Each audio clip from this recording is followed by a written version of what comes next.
besok tidak pernah akan mendapatkan hitungan karena kosong udah.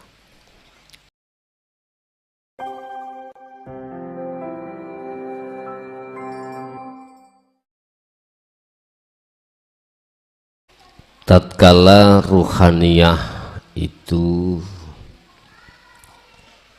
masih belum terbebaskan dari sifat basariyah,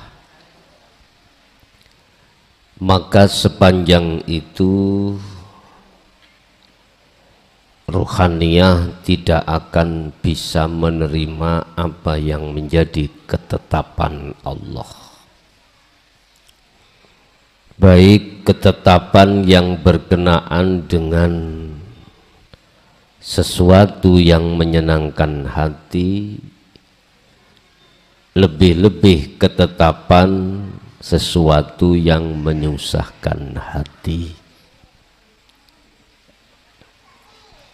Tatkala sifat basariyah dalam setiap diri manusia masih liar, maka sepanjang itu ruhaniyah tidak akan pernah bisa menerima ketetapan Allah, baik ketetapan yang berkenaan dengan pasti atau sesuatu yang menyenangkan hati, lebih-lebih ketetapan qobdi sesuatu yang meresahkan hati. Mengapa demikian? Karena memang itu visi dan misi nafsu di dalam sifat basariyah untuk melalaikan dirimu dari Tuhanmu, untuk menguatkan keakuanmu. Dengan begitu nanti tidak akan pernah muncul di dalam hatimu keakuan Allah. Itu memang sepanjang sejarah terhadap Adam dan anak putu Adam dibikin keok oleh nafsunya sendiri. Ingat di dalam surat Al-Hijr, dua rekomendasi yang diberikan Allah terhadap iblis atau nafsu. Satu, tidak akan pernah mati jikalau tidak datang hari kiamat. Nafsu itu tidak akan pernah lepas darimu sepanjang kau masih di dunia. Dua, tidak akan membiarkan Adam dan anak putu Adam di dalam zona sirotol mustaqim. Tidak mau.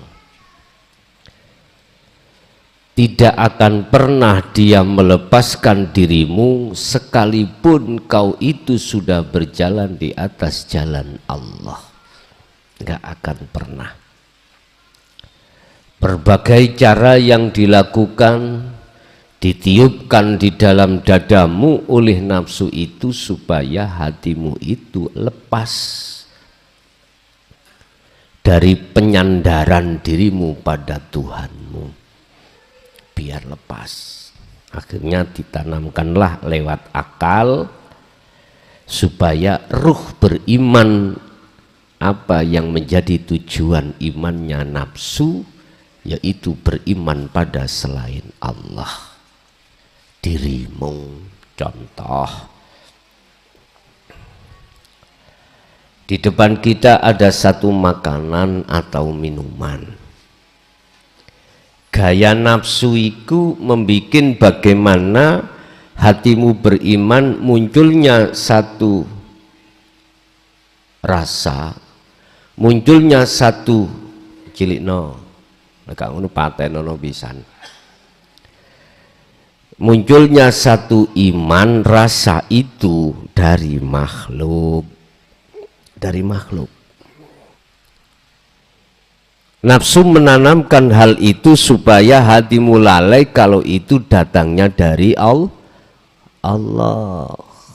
Lah ini yang ditanamkan nafsu itu di situ. Sehingga apa yang kita minum, hati lalai kalau itu seger dari air, hilangnya dahaga itu dari air. Akal memang benar Pak, kalau tidak minum air dahaga tidak loh, pinter ya, halus sekali, halus.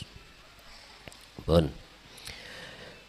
Terus bagaimana caranya kita itu biar bisa hati itu menerima atas segala ketetapan Allah?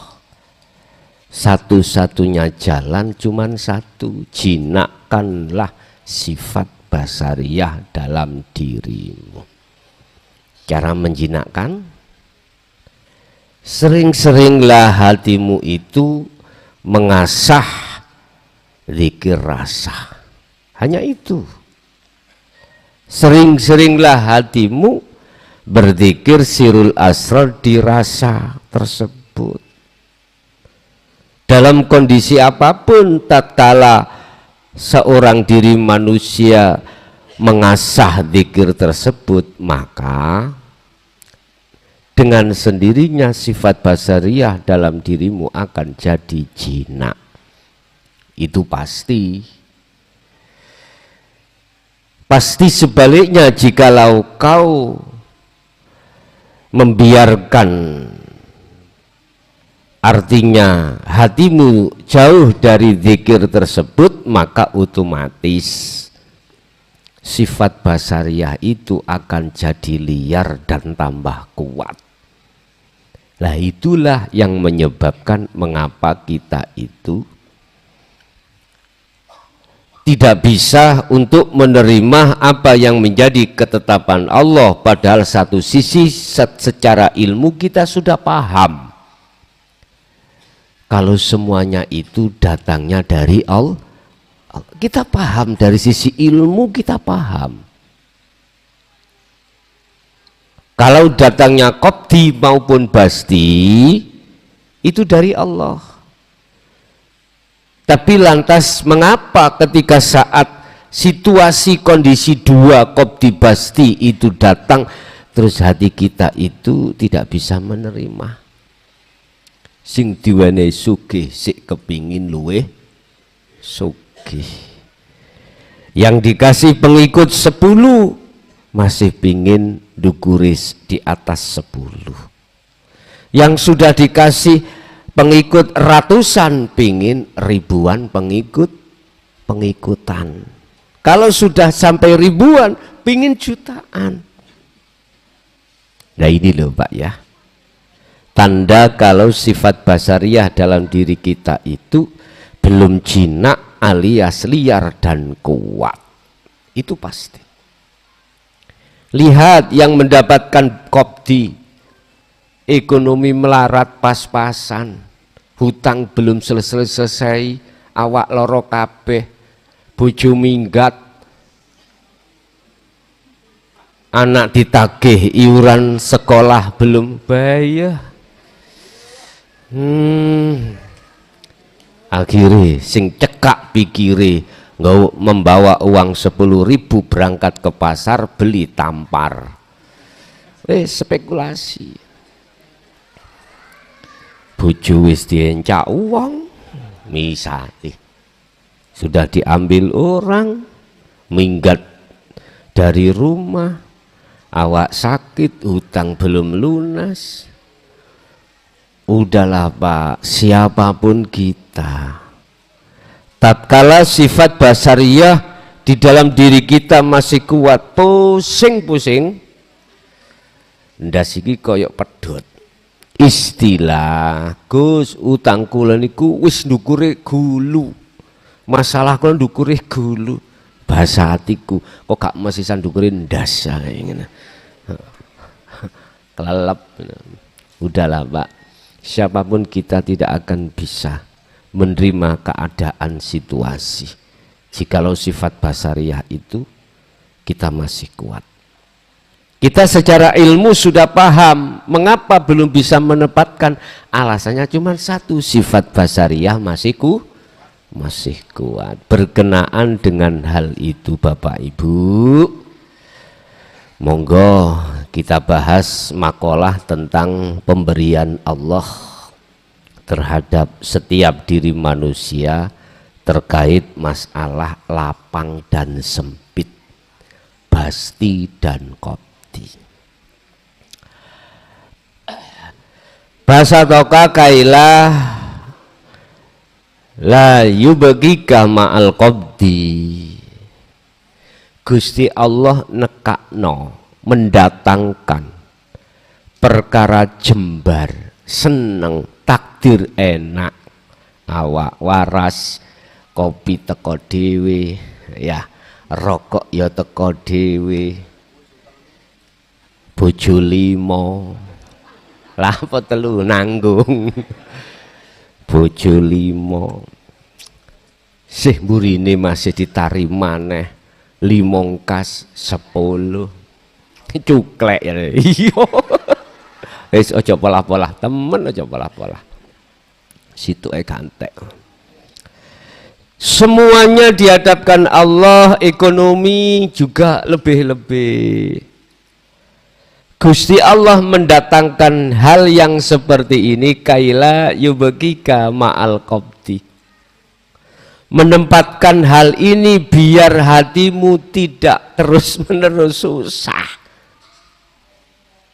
Ya sekali tempo seneng rek kopi teko dhewe iki. Penolak tuku ah. Ini gratis ya.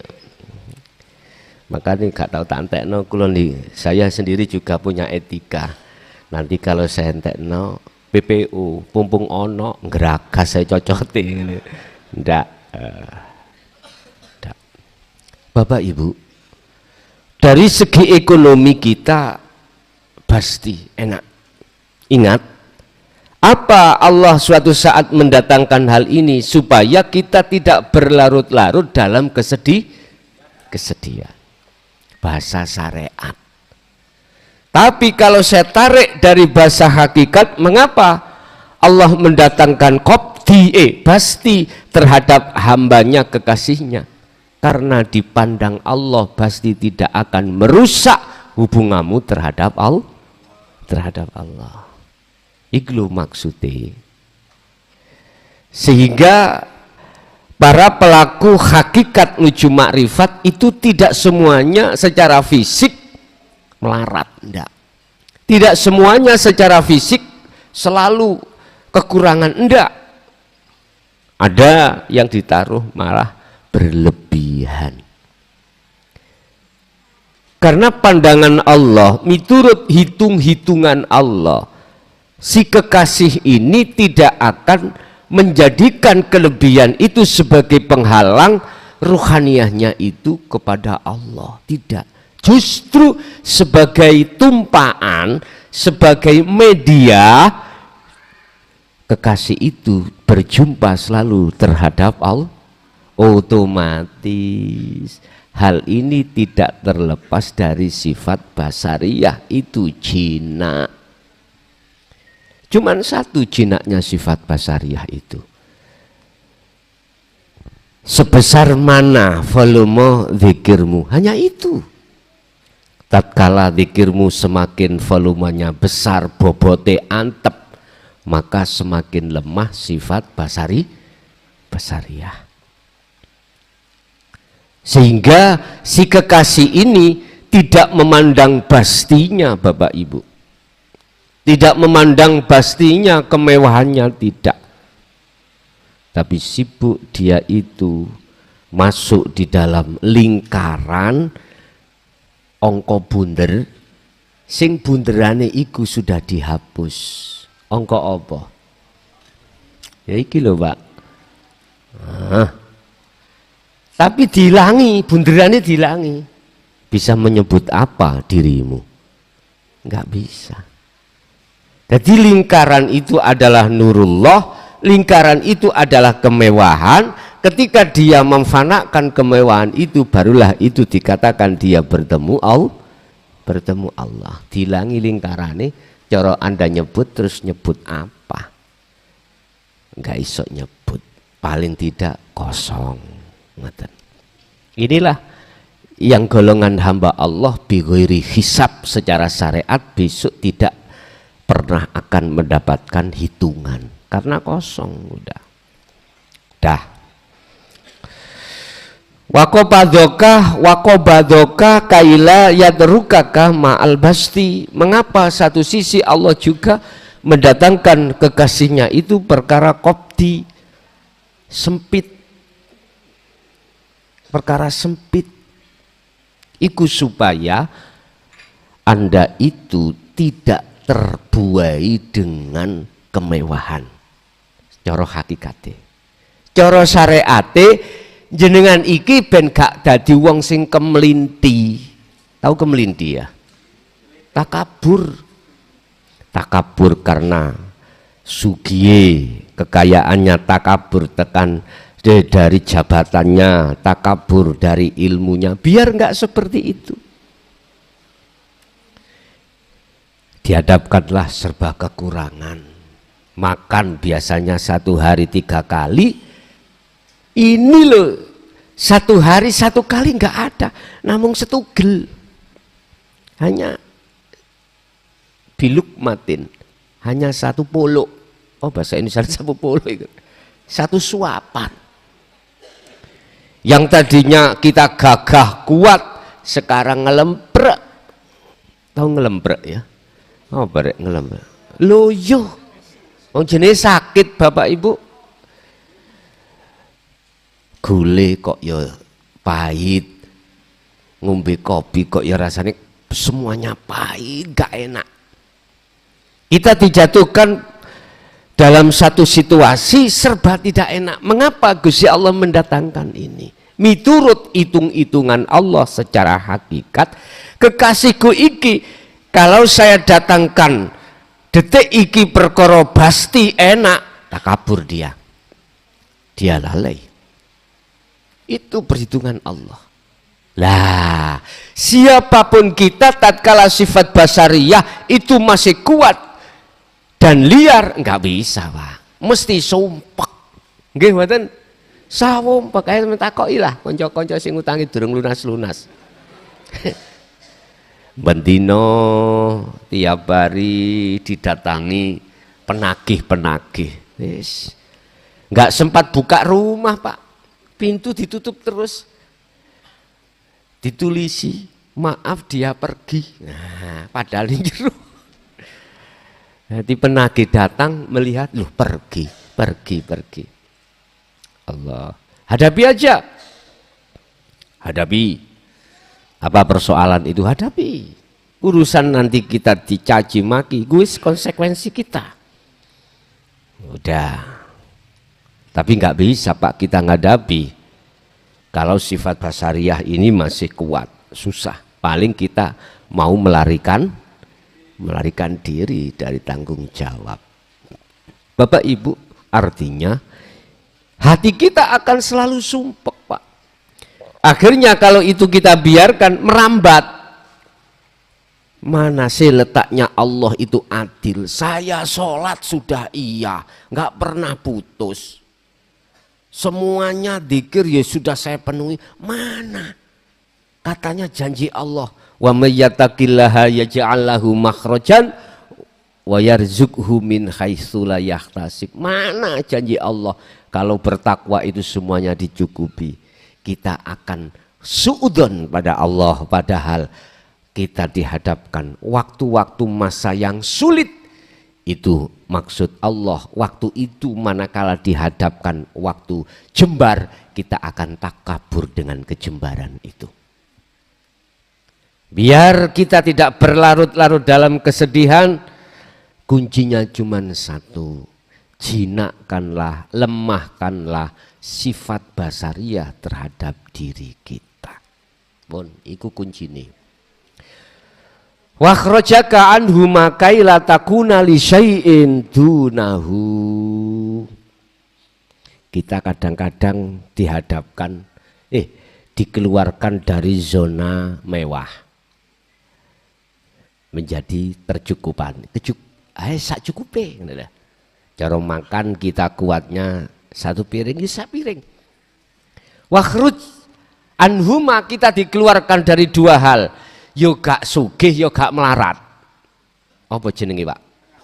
Tengah-tengah ya. Tengah-tengah.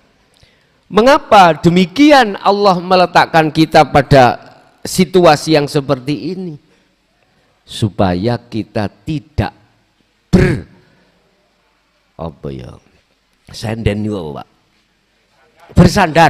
Supaya kita tidak bersandar pada selain Allah. Hanya itu. Sugih yo gak, sugih yo tidak, melarat yo tidak. Pokoknya dimakan sekarang ada, besok yang kita makan belum ada. Lah besoknya dikasih ada lagi. Ya secukup kita. Istilah suami kita kerja, rok-rok asem, ya kui pas-pasan. Hati pingin beli sepeda, enggak bisa. Jangan bilang beli mobil, beli sepeda seumur berkeluarga itu nggak bisa. Dikasih Allah pas-pasan. Pas-pasan. Lah, posisi yang seperti ini kata Allah, kaila takuna li syai'in dunahu, supaya hatimu tidak bersandar terhadap selain aku. Lengadan. Jadi nanti kalau dihadapkan sugih, jadi takabur. Kalau dihadapkan melarat, jenengan niki misui Gusti Allah. Biar gak seperti itu, kata Allah, tak letakkanlah kau di posisi tengah. Berarti sugih dikeluarkan, melarat dikeluar. 3 zona inilah Bapak Ibu, yang setiap saat terkadang itu ada pada diri kita masing-masing. Kuncinya cuma 1. Jinakkan sifat basariahmu. Jikalau tidak kau jinakkan di posisi di antara 3 hal ini, pasti kau jauh dari Allah. Pasti. Tapi jikalau ini kau jinakkan, ditaruh posisi manapun, jenengan ini tidak akan menjadi tambah jauh pada Allah. Hendak, bahkan Anda olehnya menyempurnakan hak-haknya Allah, yaitu Anda selalu bertemu pada Allah itu dengan mudah. Terus piye carane untuk selalu supaya sifat basariah kita itu bisa jinak? Cuman 1. Terus latihlah, asahlah zikir sirul asr tanpa memandang kondisi. Kondisi apapun. Inilah wasiat yang termahal dari Kanjeng Nabi terhadap kita. Zikir itu bahkan ini tertuang di dalam Al-Quran. Ala bidzikrillahi tatmainnul qulub. Hanya dengan hatimu mengingat Allah, hatimu akan selalu damai, anteng, enggak gelisah, enggak resah. Walaupun istrimu tanginya, bangunnya itu kesiangan, hatimu gak gersah. Karena ada solusi yang kedua, bisa beli di warung. Jangan sok jadi suami itu melihat istrinya kecapean, bengibar digarap, ya paginya itu kecapean, gak bangun, akhirnya gak masak, terus ngamuk-ngamuk. Kurang ya apa aku ngekei blonjo? Raimu sing ngekei iku ya sapa? Ngaten Pak Bu nggih. Pun kabeh itu ana ceritane dhewe-dhewe. Wis, maksud saya gaman sing nayeng ya wis ndang ilang ana tayenge gaman mau. Ngerti tayeng, Bang? Gaman atau pisau yang berkarat, udah hilangkanlah karatnya itu, biar dipandang itu penak, dipandang itu nang ati iku marem. Ibu-ibu perlu Bu jenengan iku waktu di rumah pakai genco, pakai brai ini lho. Penting untuk suami sendiri. Jangan ikut-ikut uang di luar Bu. Ikut-ikut uang di luar itu gini. Kalau berangkat ke mantenan, oleh berai 100%. Wangi-wangi ini luar biasa. Tapi ketika saat melayani suami di rumah, gelem yang ini, gak gelem yang ini. Loh, jangan gitu. Itu istri-istri yang di luar. Kalau di Jibin ndak lah, apa? Ndak beda. Ya. Ingat, suamimu di rumah selalu setia, melayani kau, memberikan semua kebutuhan apapun di situ. Secara syariat, udah kita harus bersikap yang bagus secara syariat. Sama, istri kamu juga begitu, di rumah selalu melayani kau. Yes. Bapak Ibu hadirin, kesimpulannya adalah hanya dengan Anda selalu mengasah, membiasakan diri, berlatih diri dengan berzikir, mengingat Allah. Eling, ingat kalau semua itu af'alullah. Ingat apa yang muncul pada diri kita, semuanya itu bersumber dari hidup. Hanya dengan cara itulah sifat basariah dalam diri kita masing-masing akan menjadi semakin lemah dan terjinakkan. Dengan begitu maka mudahlah Anda untuk bertemu Allah sekalipun diletakkan di 3 kondisi tadi. Oke?